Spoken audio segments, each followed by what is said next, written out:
हम डिफ्रैक्शन पे से रिलेटेड कुछ न्यूमेरिकल सॉल्व करेंगे।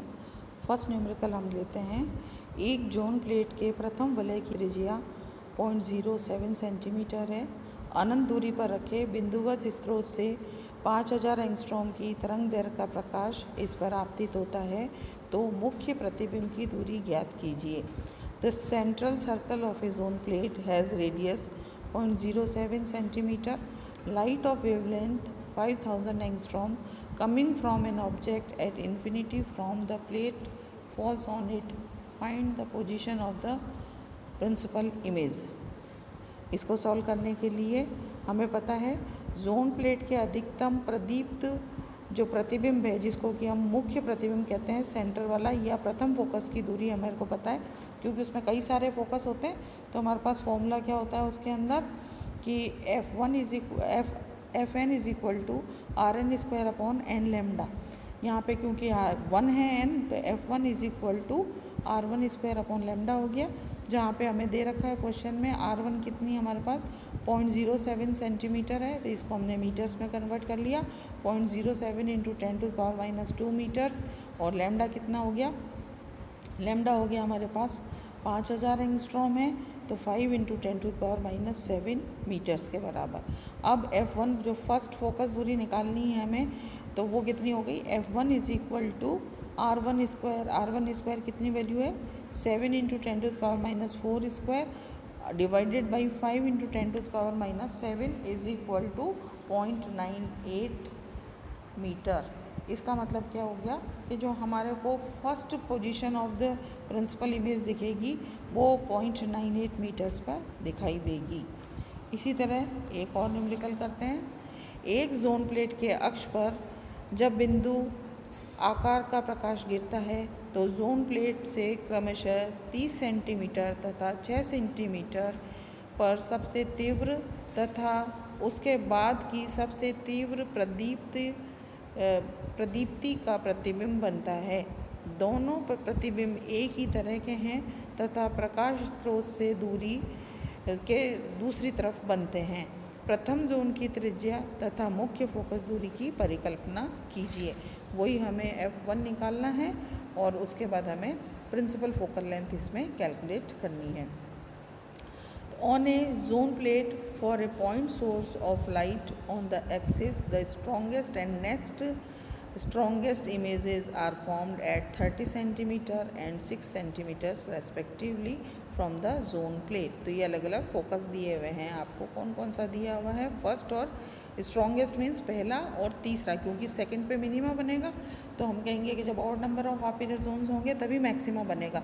तो हमारे को दो वैल्यू दे रखी है F1 और F3 from the zone plate. Both the images are on the same side and on the other side of source. Calculate the radius of first zone and the principal focal length.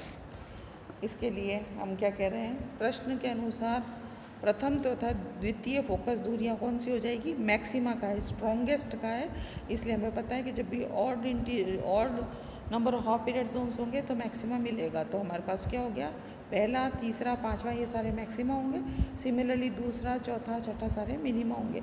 तो पहले दो maxima कहाँ का मिलेंगे हमें, F1 पे और F3 पे। तो F1 हो गई हमारे पास, फॉर्मूला होता है इसका RN square upon N lambda, और F3 में हो जाएगा RN स्क्वायर अपॉन 3 लेमडा। तो F1 अपॉन F3 की वैल्यू कितनी हो गई हमारे पास, 3 आ गई। 3 गुना होगा इसमें रेशो। इसी प्रकार हमारे को फॉर्मूला पता है 1/a plus 1/b is equal to 1/f। तो 1/a तो हमें निकालना है, तो इसलिए हम क्या करें कि 1/a की वैल्यू रखी पहले यहाँ पे, प्लस पहले कितनी दे रखी है, 30 सेंटीमीटर दूर बन रहा है, तो 1/30 is equal to 1/f1। Similarly दूसरी इमेज बन रही है 6 सेंटीमीटर पे, तो ये इक्वेशन हो गई 1/a plus 1/6 plus 1/f3।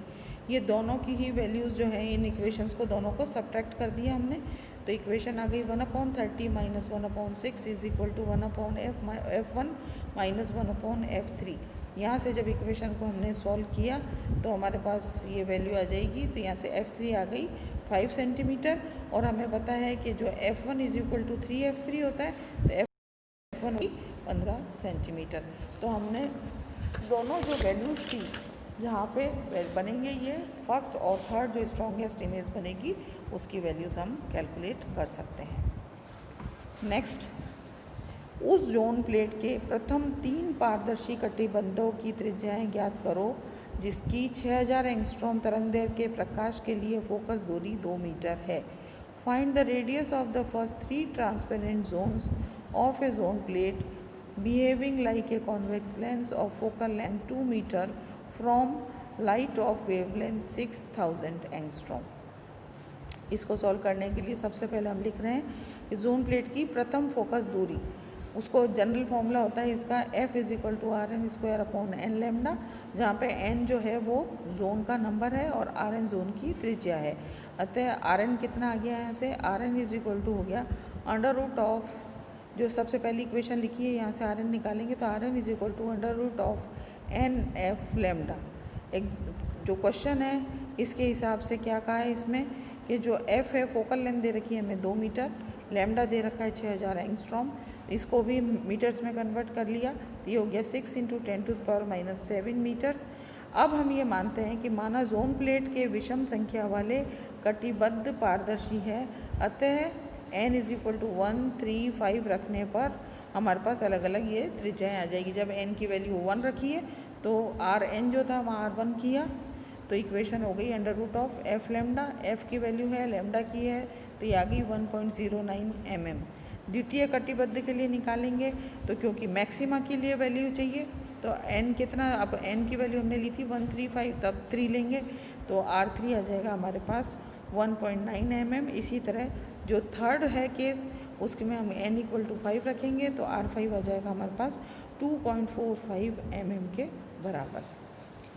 Next, plate के केंद्रीय कटिबद्ध का व्यास 2.3 × 10⁻³ मीटर्स है। 6000 एंगस्ट्रॉम तरंगदैर्घ्य का प्रकाश उत्सर्जित करने वाले एक बिंदुपत स्रोत को जोन प्लेट से 6 मीटर दूरी पर रखा गया है। प्राथमिक तथा अन्य प्रतिबिंबों की स्थिति ज्ञात कीजिए जबकि R = 1.15 × 10⁻³ मीटर्स है। The diameter of a central zone plate is 2.3 × 10⁻³ meters. A point source light emitting of wavelength 6000 angstrom is placed 6 meters apart from the zone plate. Find the position of first and other images where R = 1.15 × 10⁻³ meters. अब इसमें question में क्या क्या दिया हुआ है हमारे पास, D1 कितना दिया हुआ है हमारे को 2.3, पहले एक जोन प्लेट की केंद्रीय जो हमारा सेंटर वाला कटिबद्ध है उसका व्यास दिया हुआ है तो diameter first half period zone का है 2.3 × 10⁻³ मीटर्स और R1 अगर यहाँ से कैलकुलेट करेंगे तो 1.15 × 10⁻³ मीटर्स। लैम्डा हमें दे रखा है 6000 एंगस्ट्रॉम, मीटर्स में कन्वर्ट कर लेंगे तो ये हो गया 6 × 10⁻⁷ मीटर्स। ए दिया हुआ है आपका 6 मीटर्स और बी की वैल्यू हमें निकालनी है। तो जोन प्लेट की विभिन्न फोकस दूरियां क्या होती है, F1 हमारे पास फॉर्मूला होता है Fn = Rn² n lambda. F1 हो गया R1² लैम्डा, F3 हो जाएगा R3² 3 lambda, F5 is R5 lambda हो जाएगी। इसी प्रकार इसको फर्दर सॉल्व करने पर F1 हमारे पास आ गया R1² लैम्डा। R1 की वैल्यू हमारे पास है 1.15 × 10⁻³ whole square divided by lambda, तो F1 आ गया हमारे पास 13.225/6। ये आ जाएगी हमारे पास वैल्यू किसमें, मीटर्स में। अब जोन प्लेट की प्रतिबिंब की दूरी ज्ञात करने के लिए हमें पता है फॉर्मूला होता है 1/a + 1/b = 1/f, जहाँ पे a और b जैसे लेंस फॉर्मूले में हम लेते हैं u और v की तरह होते हैं तो वही डिस्टेंसेस हम यहाँ रखेंगे। a दे रखा है हमें यहाँ पे 6 मीटर तो 1/6 + 1/b = 1/f। f ऊपर निकाल रखा है हमने F1 वो रखेंगे तो 6/13.225 और b की वैल्यू यहाँ से आ गई 3.476 मीटर्स। सिमिलरली F3 निकालें अगर तो ये हो जाएगा R1² 3 लैम्डा के बराबर और ये कितनी वैल्यू है हमारे पास, ये सारी वैल्यूज़ हम इसके अंदर पुट कर देंगे वैल्यू निकाल रखी है हमने, r1² अपॉन 3 इंटू लेमडा। ये सारी वैल्यूज़ पुट करने पे ये वैल्यू आ जाएगी आपकी 13.225 अपॉन 3 लेमडा है, तो ये हो गया 18। और 1/a plus 1/b is equal to 1/f, a की वैल्यू 6 रखी, then 1/6 plus 1/b is equal to ये हो गया 18 अपॉन 13.225। तो दूसरे प्रतिबिंब के लिए b की वैल्यू हमारे पास आ गई 0.8375 मीटर्स। इसी प्रकार हम F5, F7, F9 और भी जो हायर ऑर्डर्स हैं उनके लिए भी ये सारी वैल्यूज़ कैलकुलेट कर सकते हैं।